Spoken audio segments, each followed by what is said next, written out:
त्रावणकोर रियासत अखबारों की सुर्खियों में आज़ाद थी। हैदराबाद ने भी खुद को आज़ाद मुल्क बनाने का ऐलान कर दिया था। भारत को इस तरह बिखरने से बचाने के लिए जो शख्सियत सबसे पहले सामने आई वो थी सरदार वल्लभ भाई पटेल। 5 जुलाई 1947 को नई दिल्ली ऑल इंडिया रेडियो से सरदार पटेल ने अलग थलग हो रही रियासतों के राजाओं को साथ मिलाकर कानून बनाने व कॉन्स्टिट्यूएंट असेंबली में शामिल होने के लिए आमंत्रित किया, पर उनके इस आग्रह से कोई बदलाव नहीं आया, बल्कि जो हुआ वो और भी चौंकाने वाला था। जो नवाब और राजा पहले से ही कॉन्स्टिट्यूएंट असेंबली में शामिल थे वो भी अब इंस्ट्रूमेंट ऑफ एक्सेशन में हस्ताक्षर करने से पीछे हटने लगे। अब माउंटबैटन पर सारी उम्मीदें टिकी थी। 25 जुलाई 1947 को माउंटबैटन ने नई दिल्ली की लेजिस्लेटिव काउंसिल यानी आज की हमारी संसद में 100 से भी अधिक राजा महाराजाओं को संबोधित किया। माउंटबैटन ने कहा कि ट्रांसफर ऑफ पावर की तारीख 15 अगस्त तय की जा चुकी है। महज 20 दिन बचे हैं। रियासतों को अपना फैसला जल्द ही कर लेना चाहिए। उन्होंने संकेत दिया कि ज्यादातर रियासतों की टेरिटरी और हिंदुस्तान की भौगोलिक स्थिति में काफी समानताएं हैं, जिस कारण रियासतों का डोमिनियन ऑफ इंडिया में विलीनीकरण रियासतों को निजी और औद्योगिक फायदे देगा। माउंटबैटन का रुख क्लियर था कि रियासतों को ब्रिटेन से अब कोई मदद नहीं मिलने वाली और राजा और नवाब अपना फैसला जनता के भावी हित को ध्यान में रख कर करें।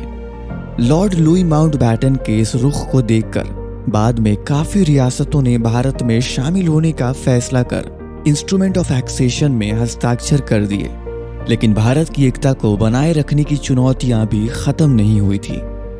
देश की सबसे समृद्ध रियासत हैदराबाद के खुद को आजाद मुल्क देखने के तेवर अडिग थे। भोपाल के नवाब का रुझान पाकिस्तान की तरफ था और पश्चिम के जूनागढ़ और जोधपुर ने अपनी स्थिति स्पष्ट नहीं की थी। जोधपुर रियासत स्ट्रैटेजिक रूप से भारत के लिए काफी महत्वपूर्ण थी क्योंकि उसकी सीमा बट रहे पाकिस्तान से लगती थी। इस बात का संज्ञान जोधपुर के महाराजा हनवंत सिंह को भी था और इसीलिए उन्होंने भारत में विलीनीकरण के लिए अपना स्पेशल कंसेंसस रखा। लेकिन हिंदुस्तान ने 2 अगस्त को उन कंडीशंस को नकार दिया। हिंदुस्तान के इस कदम से जोधपुर और उसके आसपास की रियासत जैसे जैसलमेर के पाकिस्तान में विलीनीकरण की खबरें लोगों के जुबान पर थी। और फिर 6 अगस्त 1947 को जिन्ना हाउस नई दिल्ली में जोधपुर के महाराजा हनवंत सिंह और जैसलमेर के युवराज गिरधर सिंह की मुलाकात मोहम्मद अली जिन्ना से हुई। महाराजा हनवंत सिंह के हाथ में जिन्ना द्वारा साइन किया हुआ वही खाली पन्ना था जिसका जिक्र हमने एपिसोड 1 में किया था। जिन्ना के पॉलिटिकल एडवाइजर ने हनवंत सिंह से पाकिस्तान में विलीनीकरण के कागजात पर उसी मीटिंग में दस्तखत करने को कहा, जिस पर हनवंत सिंह ने हिचकिचाते हुए कहा कि वो अपने सलाहकारों से डिस्कस कर बहुत जल्द अपना फैसला बता देंगे। और मोहम्मद अली जिन्ना ने हनवंत सिंह के हाथ से वो पन्ना छीन लिया। 9 अगस्त 1947 को हनवंत सिंह की मुलाकात माउंटबैटन से हुई और फिर ठीक उसी के अगले दिन वो सरदार वल्लभ भाई पटेल से नई दिल्ली में मिले। सरदार पटेल ने हनवंत सिंह को भरोसा दिलाया कि हिंदुस्तान में विलीनीकरण से जोधपुर की कनेक्टिविटी और उसके व्यापार पर कोई प्रभाव नहीं पड़ेगा।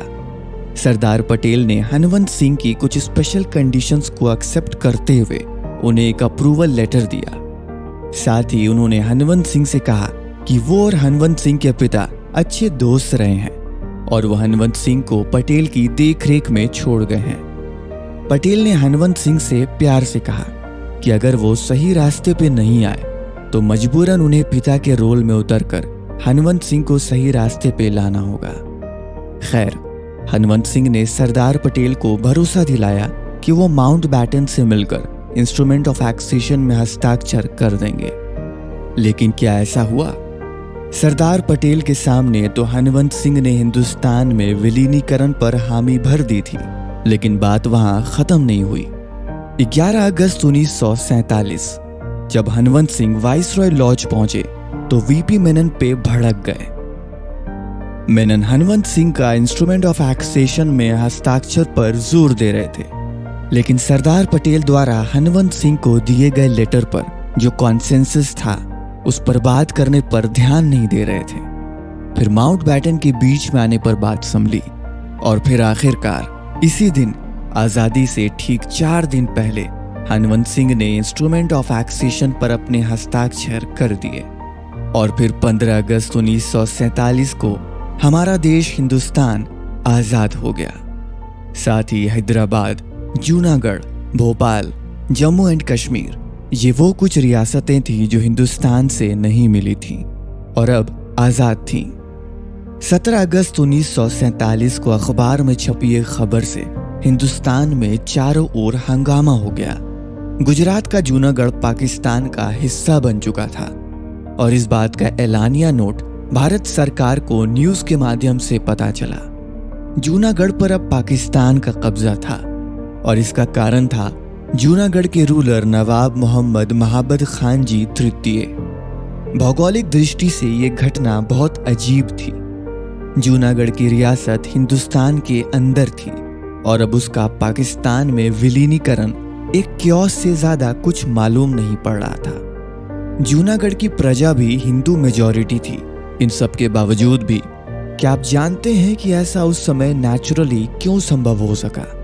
जी हाँ, अंग्रेजों के इंडियन इंडिपेंडेंस एक्ट में मौजूद वही लैप्स ऑफ पैरामाउंसी का प्रावधान। इस प्रावधान ने 2 विकल्प रखे थे, या तो रियासतें हिंदुस्तान या पाकिस्तान में शामिल हों और या आजाद मुल्क बनकर रहें। जूनागढ़ की 3337 स्क्वायर मील आंतरिक जमीन पर पाकिस्तान के कब्जे ने हिंदुस्तान को काफी गहरे घाव दिए थे।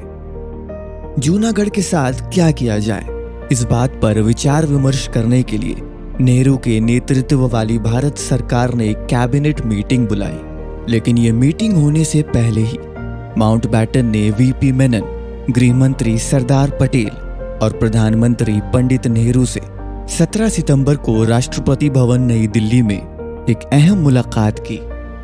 उनके बीच वहां जो बातचीत हुई उसने इतिहास का तत्कालीन रुख पूरी तरह से बदल दिया। सरदार पटेल का स्टैंड क्लियर था। वो जूनागढ़ पर सख्त कार्रवाई करना चाहते थे जिसमें फौज का जिक्र भी था। पटेल के अनुसार यदि जूनागढ़ पर कोई एक्शन नहीं लिया गया तो उनकी इस नरमी की कीमत हिंदुस्तान को निकट भविष्य में कश्मीर और हैदराबाद खोकर चुकानी होगी। नेहरू पटेल से सहमत थे, लेकिन माउंटबेटन ने इसका विरोध किया। लॉर्ड लुई माउंटबेटन ने कहा कि हिंदुस्तान का जूनागढ़ पर मिलिट्री एक्शन करना पाकिस्तान बनाने वाले मोहम्मद अली जिन्ना के बुने एक सोचे समझे जाल में फंसने जैसा है। माउंटबेटन क्या चाहते थे, उन्होंने ये नेहरू, पटेल और मेनन को स्पष्ट किया। माउंटबेटन ने साफ किया कि जिन्ना जूनागढ़ को कश्मीर पाने के लिए महज एक मोहरे की तरह इस्तेमाल कर रहे हैं। अगर हिंदुस्तान ने जूनागढ़ पर सैन्य कार्रवाई की और तर्क ये दिया कि हिंदू बाहुल्य प्रजा वाली रियासत का मुस्लिम नवाब पाकिस्तान के साथ विलय नहीं कर सकता, तो वही पत्ता जिन्ना एक हुक्म के इक्के की तरह कश्मीर में इस्तेमाल करेंगे और उनका तर्क ये रहेगा कि मुस्लिम बाहुल्य वाले कश्मीर का हिंदू राजा हिंदुस्तान के साथ नहीं मिल सकता। माउंटबेटन ने अपना सुझाव तो रख दिया था, लेकिन निर्णय सरदार पटेल के हाथ में था। वो देश के गृह मंत्री होने के साथ साथ रियासती मामलों के मंत्री भी थे और उन्हीं पर रियासतों को हिंदुस्तान में जोड़ने का दारोमदार था।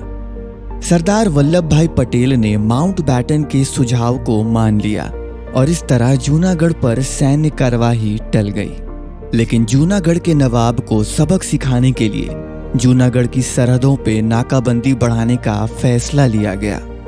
लेकिन उससे पहले नेहरू की सलाह पर वीपी मेनन को जूनागढ़ भेजकर जूनागढ़ के इस बगावती रुख का मास्टरमाइंड खोजने को कहा गया। शक नवाब के दीवान शहनवाज भुट्टो पर था। शहनवाज भुट्टो और कोई नहीं बल्कि पाकिस्तान की पूर्व प्रधानमंत्री बेनजीर भुट्टो के दादाजी थे। 19 सितंबर को जब Menon Junagadh state guest house में नवाब से मिलने पहुंचे तो वहां उनके दीवान शहनवाज भुट्टो ने नवाब की बीमारी का बहाना बताकर मेनन को नवाब से मिलने नहीं दिया। फिर भी मेनन, जो अपने लक्ष्य के पक्के थे, उन्होंने दिल्ली जाने से पहले जूनागढ़ की 2 छोटी जागीरों बलियाबाद और मंगरोल को हिंदुस्तान में शामिल कर लिया और इसके जवाब में जूनागढ़ के नवाब ने दोनों जागीरों में अपनी फौज भेज दी। अब क्या हिंदुस्तान जवाब में मिलिट्री एक्शन करने को मजबूर था? क्या इस सब के पीछे जिन्ना का master plan for Kashmir acquisition था? जानते हैं भारत एक सोच कार्यक्रम के नए एपिसोड में। जय हिंद, जय भारत।